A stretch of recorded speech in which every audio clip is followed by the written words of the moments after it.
Hello and welcome to Lotus Rising. Today we're going to talk about chakras. As you may know, chakra are energy points within our body. They are a concept that is featured within the religions of Buddhism, Hinduism, or the traditions of Buddhism and Hinduism, as well as in the New Age movement. When you look up the definition on Wikipedia of chakras, you will find that it mentions how there are different numbers of chakras. There is no standard system, but we discuss or mostly read about the major 7 chakras. And those 7 chakras are actually then broken down into more chakras, or have other 21 minor chakras. There are another 21 minor chakras who they have another subgroup of 10 bilateral chakras. And furthermore, I uncovered that there's even some secret chakras which do not become active, within us until we reach full enlightenment, so to speak. So what we are going to discuss today is an introduction to the 7 major chakras that we read about, we look into, and that play a major role in our energy's health and our body's health. Michelle, to you. Okay. Hey everybody. Yeah. So I'm just going to go over where they are located, the color, and just a basic overview of them. So this is a little picture that I actually found in a parking lot, and I thought it was nice. That shows you where they are. There's 7 main ones. So we're going to start at the bottom here at this root chakra, and then work our way up.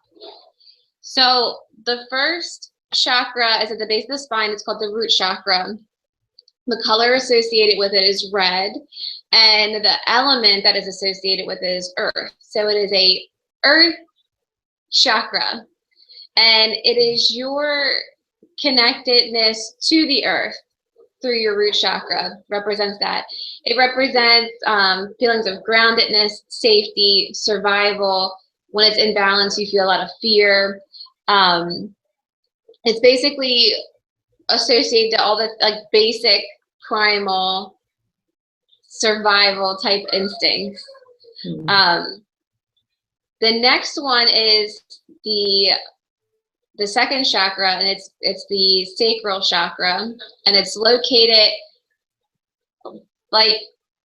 just above the pubic bone in that area. And the color associated with that is orange, and the element associated with that is water. And it deals with it deals with feelings of sexuality, intimacy, emotions, reproduction, those kind of things. The next one is the third chakra, and that's the solar plexus chakra. And that is located, if you could see here, kind of between the belly button and the base of the ribs. This one is a little up higher than what I would consider, but little, so it's around that area. And the color associated with that is yellow, and the element is fire. And that has to deal with issues of self-esteem, social roles, your willpower. Sometimes I hear creativity associated with that one. Sometimes I hear creativity associated with the second chakra, the orange one. So I get different opinions on that. The fourth chakra is the heart chakra, and that's located in the heart center there. And the element associated with that is air, and the color is green. And that is where your feelings of love reside, unconditional love. It can also, if it's imbalanced, have, your depression can lie there, pessimism can lie there also. So balance is feelings of love, unbalance is the other one. So the next one is the fifth chakra, and that's the third chakra, and it's located here at your throat. And the color is blue, and the element is space. And that has to deal with issues of, not issues, but it has to deal with how do I say it? Like speech, like not like Expressing communication. yourself. Yeah, communication. I don't want to say like self-expression, because that can be kind of with the second and the third chakras, but can also be it's communication, expression, those kind of things. What you would expect at the third chakra. The next one is the sixth chakra, which is the third eye. And the color associated with that is violet, and the element is all.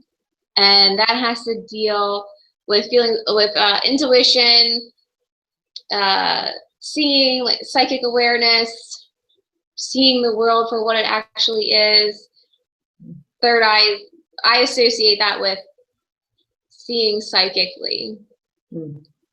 And the seventh one is the crown chakra, located at the top of the skull. And the color associated with that is clear. And the element on this little thing I'm looking at says the element is beyond, which means there is no way to describe it. And this is your connection with source, with what you consider your creator, your connection with God, the universe, however you want to describe that. So those are, in a very basic nutshell, the 7 main chakras and their color correspondence and where they are in the body. Now, like I said, depending on what you read, and I've read things where they've had different descriptions of what they correspond to emotionally, physically. It's kind of, I read a lot of different things. So those are my understanding of what they relate to. So, Maria, you want to add anything else? Yes. No, so those are the 7 main, and obviously for anyone who's looking into chakras, the reason is, what are their importance? How do they relate to us on an energy level, on a physical level? Like, why should we know about our chakras? Well, chakras can be balanced. They can be open, closed, overworked, underworked, and not in equilibrium, obviously, but each, if it's open or closed with a blockage, that creates a certain type of issue. The same way, if it's overactive chakras also create an issue. So we want to discuss a little bit about the balancing, even though we will go into detail in that later on the techniques, but it's important to balance your chakras out because of the effect that they can have on your emotions, but also on your physical body.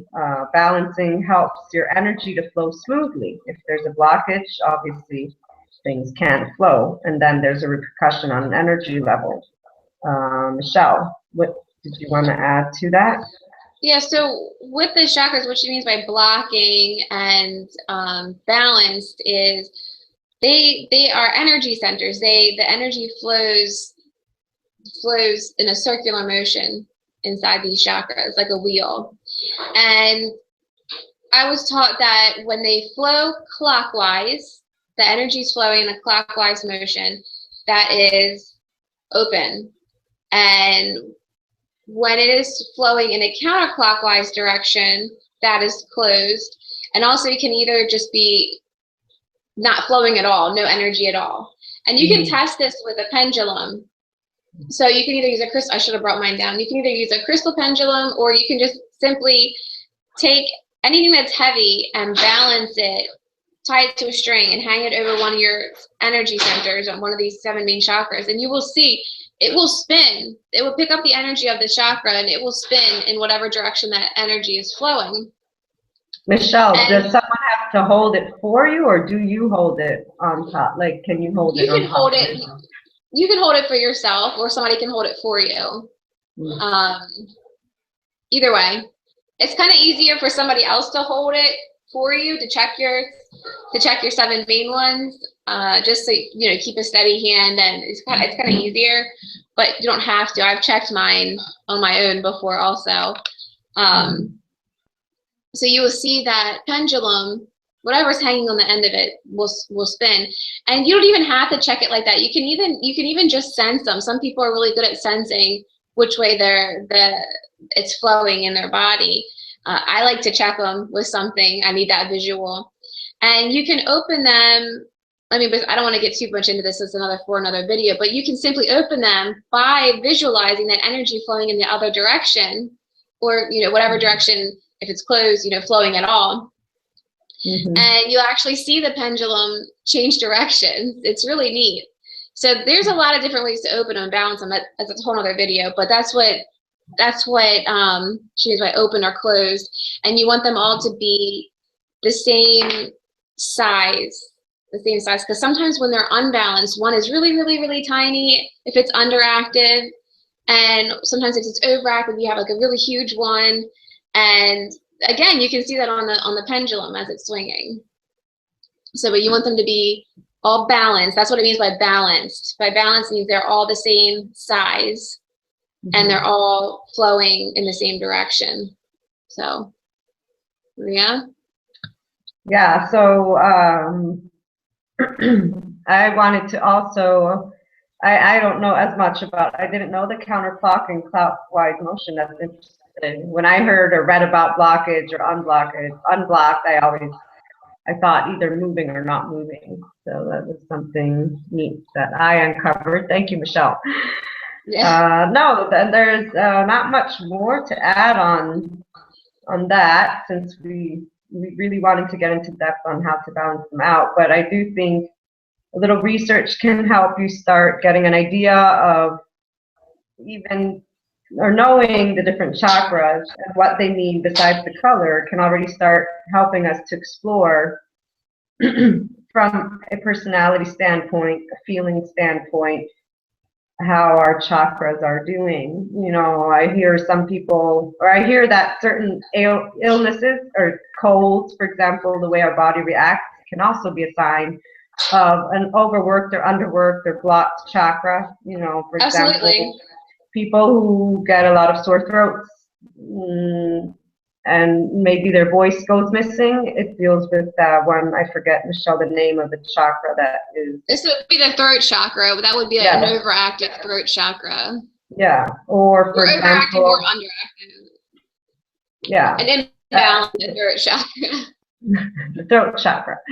And for example, people who have irritable bowel syndrome or spastic colons, that's related to the one chakra, or I forget the specific chakra, but one of the chakras deals with that too. So if you do just a little bit of research and know what parts are associated to what, you can also, by your own, whether it's headaches or other things, little, not major illnesses, otherwise go to the doctor. It's always better to be safe than sorry. But if you see, like, there's some people have a tendency every year, like their weakest point is, for example, getting a sore throat. I think it's very indicative at that point that the person has maybe certain issues with expressing, or whether it's over or under. I'm not certain on if there's a difference in how your body would respond to an underactive chakra versus an overactive chakra. But I would say start paying attention to that as well. And that can help give you an idea. And obviously we know ourselves well enough to know what our deep-seated fears are, and we can make a logical association to what each chakra links to. So the root chakra, which is those earthly basic survival needs, if I'm someone who is afraid of maybe financial stability, or there's certain like basic needs that I need, and they're deep-seated within me, there's something that provokes an anxiety in me, most likely my root chakra is suffering something from it as well. So, Michelle, did you want to add something on that by any chance? Yeah, the digestive issues, it has to do with your third chakra. Your solar plexus chakra. Okay. But we will get into that. This is just a basic intro. We'll get into that, the balancing and the physical repercussions, and what happens when you're unbalanced, and in the next video. So this is just a basic intro, where they are in the body, what color they are, basically what they associate with. And yeah, so like she was saying, you might be able to start thinking to yourself now, maybe some issues that you have, and you can kind of start to relate them back to your chakras. I know I can with my issues, and you know, we all can. So once you start, it starts to really make sense. And when you start to balance them out, when you start to work consciously every day to balance them out, and if you're testing them with a pendulum, you're going to see that they don't always stay balanced. They don't stay balanced for very long. And that is because you have to not only do the work to balance them and open them rightly, but you have to fix the emotional and psychological reason why they are becoming unbalanced in the first place. So it takes a lot of work, but it's worth it. And one last fun fact before we close for this episode. As I was doing some reading before our video, I found out, and I didn't know this before, but obviously, I guess it should make sense. The Earth has chakras too. And I will put the link of what I'm talking about, so anyone who's interested can go and look it up. But there's this man, his name is Robert Kuhn, and he actually pinpoints the location of Earth's 7 chakra points. And they are like the 7 main chakras that we just discussed for the human body are also related to the Earth. So I'm definitely going to dive a little bit deeper into it out of curiosity to see, you know, how does the Earth's root chakra, you know, what should we expect, or if we went to that area, you know, and are there people looking at the Earth's chakras, if they're overactive, underactive? It will be interesting to see, but I thought that would be a fun fact to share with you.